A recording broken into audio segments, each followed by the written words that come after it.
Hola, hoy les voy a relatar una historia que me encontré en 4chan, sobre un cartucho maldito de Pokémon y el relato comienza así. A finales de los años 90, cuando la fiebre por Pokémon estaba en su auge, un joven llamado Andrés, fanático de los juegos de la saga, escuchó rumores sobre un nuevo título que no había sido anunciado en ninguna de las revistas ni conferencias oficiales. El juego, titulado Pokémon Cursed Edition, supuestamente se había filtrado por error, y era un roadmap de un juego no terminado, distribuido de manera clandestina entre un círculo reducido de jugadores. Intrigado por la curiosidad y el misterio que lo rodeaba, Andrés consiguió una copia del cartucho en una tienda de videojuegos de segunda mano.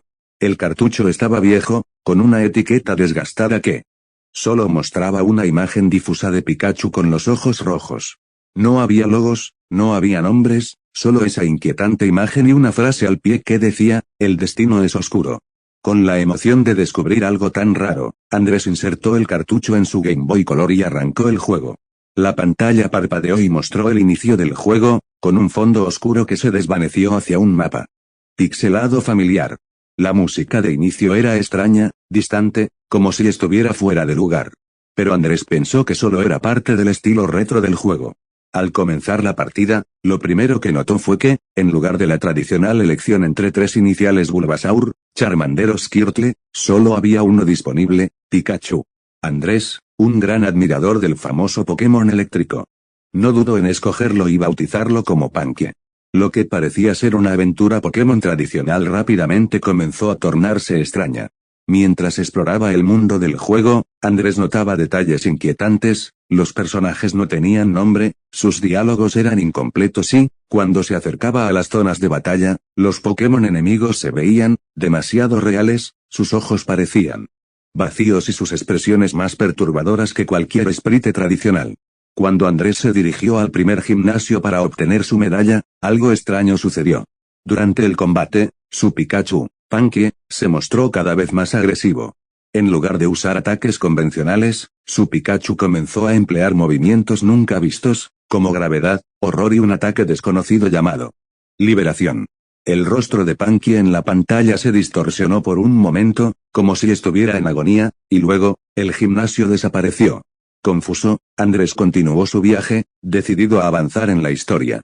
Cada vez que liberaba a Pankie para enfrentarse a un nuevo gimnasio, el Pikachu parecía más raro, más desgarrado, como si estuviera perdiendo parte de su alma.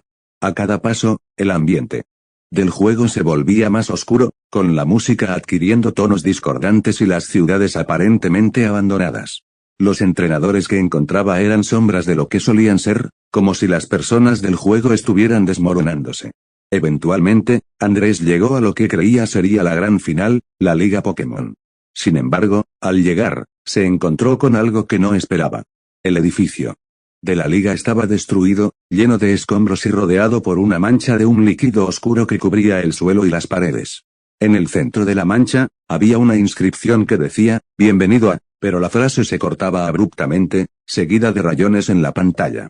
El líquido oscuro parecía moverse, como si respirara, y las sombras de los Pokémon cercanos se alzaban hacia Andrés, atrapándolo en una especie de trance.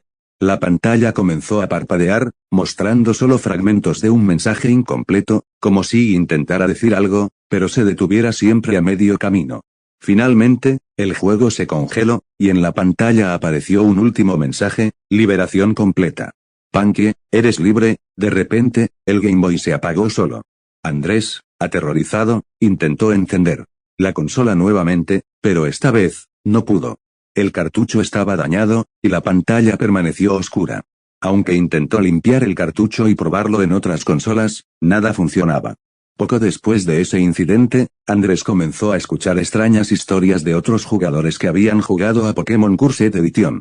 Algunos aseguraban haber tenido pesadillas recurrentes con Pikachu, con sus ojos rojos y su sonrisa torcida. Otros decían haber visto sombras extrañas moviéndose por sus casas, como si algo los estuviera observando. Lo más inquietante de todo fue el rumor de que, en algunas versiones del juego, Pankie seguía vivo, acechando a aquellos que se atrevieran a jugarlo. El cartucho nunca volvió a aparecer en tiendas, y la historia de Pokémon Cursed Edition se fue desvaneciendo, dejando una sensación de misterio y horror en el aire. Algunos creen que el juego fue creado como un experimento, una advertencia sobre los límites de lo que un juego puede hacer, mientras que otros piensan que, al igual que su Pikachu, Panque nunca dejó de existir. Si alguna vez encuentras un cartucho de Pokémon extraño y desconocido, recuerda, no todos los Pikachu deberían ser liberados.